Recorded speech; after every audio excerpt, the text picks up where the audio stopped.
Hi, I'm Teresa. Welcome back to Celebration Elevation. I bought some flowers and I'm going to show you how I do flower arrangements. I have to give you a disclaimer first. I am not a professional.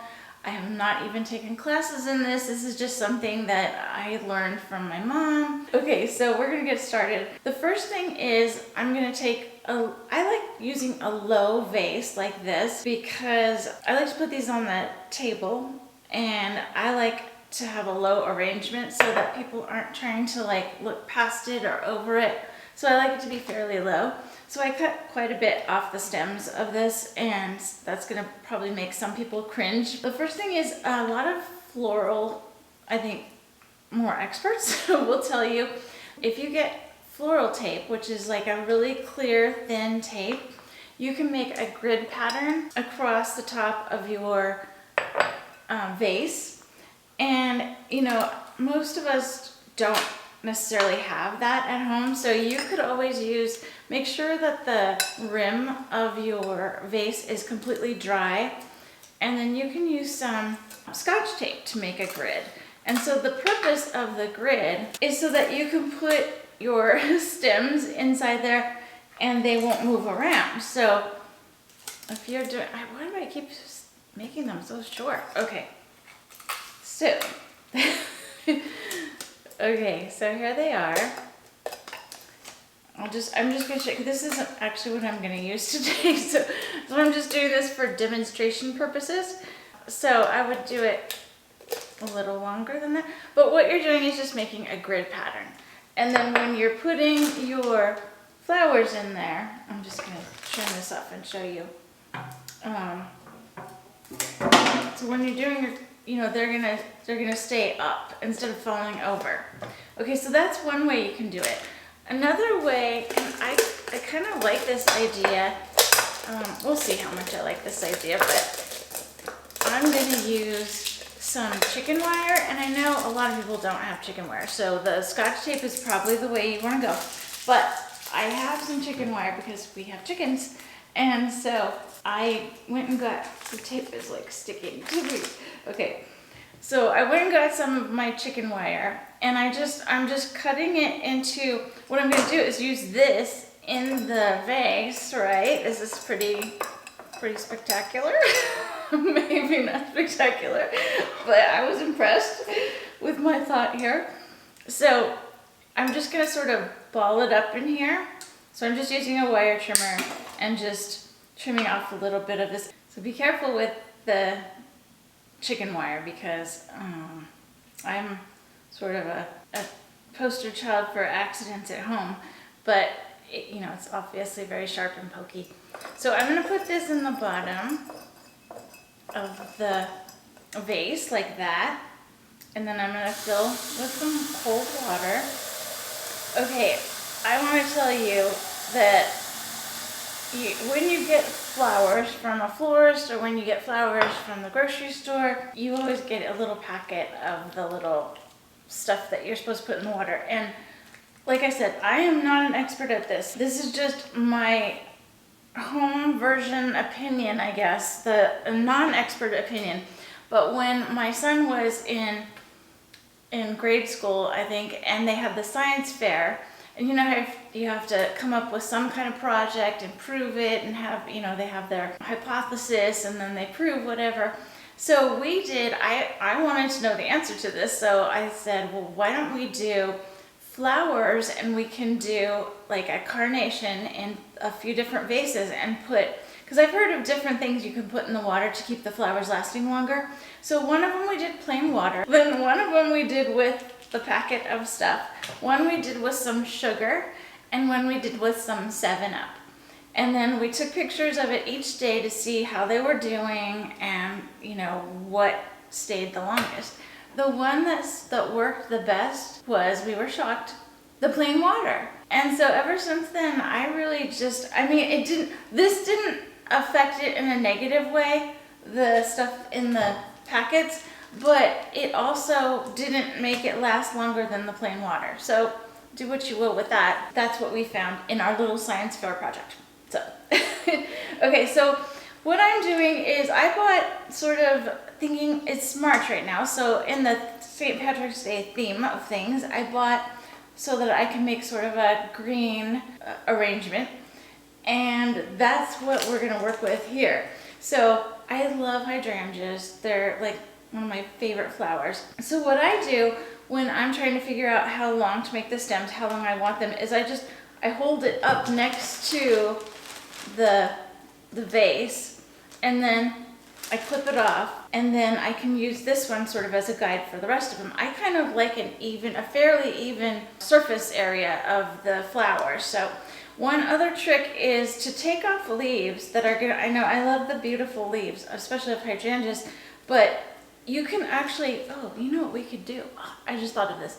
But we could put these around to hide the chicken wire. Okay, you with me here? So we could use them to do this. Can you see that? So, but anyway, what you want to do, I got off track there. What you want to do is pull off any of the leaves that would go under the water. Because for one thing, it's taking the nutrients, the water, and everything that your flowers need. These are going to be sort of my stars of the show, the hydrangeas. And if you'll notice, like, stores and floral places arrangements are usually, things come in like odd numbers, because when you have just symmetrical two of something, it doesn't look it's not as pleasing to the eye. So that's why, like in this pack that I got of hydrangeas, they did 3 stems. So for you, so here I have another beautiful leaf, which I'm gonna just stick down the side here. Oh my gosh, you guys, that was exciting. I have something right here on camera. I know, I'm always the most excited about my ideas, but that's okay. All right, so I think that looks really pretty, because I was thinking, it's a good idea, but it might show. But it's not showing because of the leaves. That looks good. Okay, I'm done patting myself on the back there. Sorry about that. We're not the rest of these leaves. These ones are gonna be up higher, so I'm just gonna leave them up higher. And I'm actually, this is still a little too long for me. So I'm using a wire cutter. Still quite neat. That's a little overkill. You wanna cut them at a diagonal, because that gives more surface area for the water to come into the flowers. You know, this is not like a perfect system. You know, it's flower arrangement. So you can do this however you want it. It's just when it gets to the point where you like it, that's when you stop. And use as many or as few flowers as you like. I like as many, I like it to be pretty packed in the vase. I'm just sticking them through the little holes in the chicken wire to keep them upstanding there. Okay, so I got those. Then I got these, and I don't know what these are called. I think they're in the chrysanthemum family maybe, but I'm just showing you. But they're green. I thought they were super pretty, and they look really great for St. Patrick's Day. So I'm gonna use these. And then a lot of times you want to add some, you don't have enough flowers, and also it's just nice to add some extra filler and greenery. So I just went in my backyard and I found some bushes that I like the leaves of. This is really pretty, and then I love these. Gosh, I'm sorry, I don't know what these are called. Maybe I will look these up and put them in the description below, because that would be kind of nice. But this is just another bush I have growing in the yard, and it's very soft. The leaves are very soft, and it's sort of like a frosted green color. So, and then I bought some of these little flowers. They're not quite baby's breath. I'm so informative with my descriptions, but you see they're just little green and white, and that's pretty too. So I probably have enough for several arrangements here. I'm gonna speed this up so you don't have to watch me do this right now, but I'm gonna finish this floral arrangement right here. And then I'll come back and maybe we'll do another one.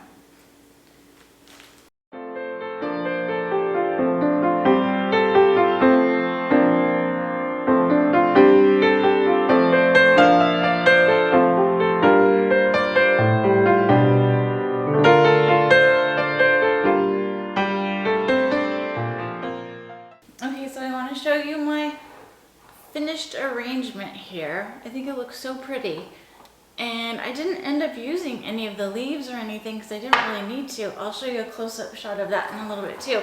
And then I started doing another one. This one is a little bit higher, and I thought I'll do this one and give that to my mother-in-law.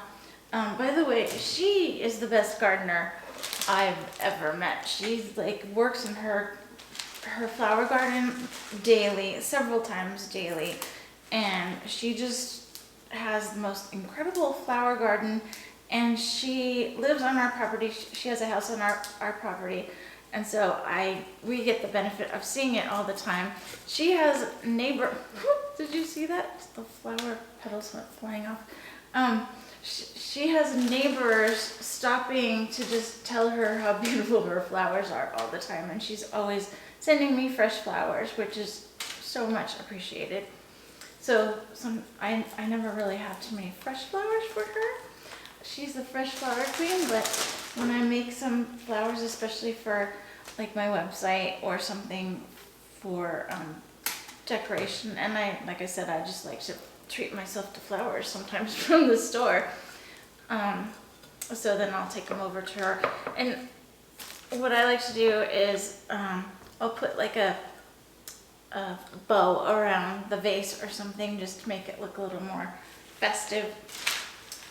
And so I'm just kind of filling this in with these little flowers, and it looks just really pretty. This one, when you have a smaller neck like this with your vase, you don't need to have a grid or something in there, because I'm sorry, I just keep putting that in front of me.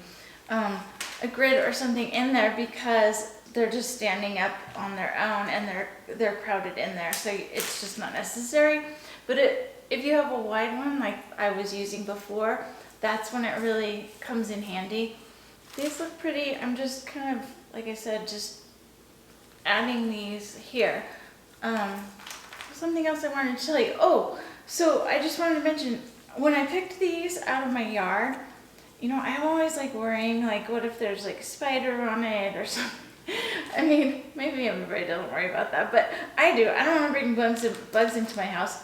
So, and you can see them easier on flowers than you can, especially on things like your shrubs or whatever. So what I did was I just filled my sink with some cold water and put, stopped it, filled some water in there and put all of my cuttings into the water, submerged them, kind of brush as if you're like cleaning your lettuce for a salad or whatever. And then I took them out. I kind of shook them a little, dried them gently with, you could do a paper towel or whatever you want to use for that. And so I made sure there's no bugs. So just want to mention that. Also, don't forget to subscribe to my channel and hit the little subscribe button and thumbs up button if you like this. And thank you for those of you who have started following me on Instagram. I really appreciate that. I've been doing reels on my Instagram.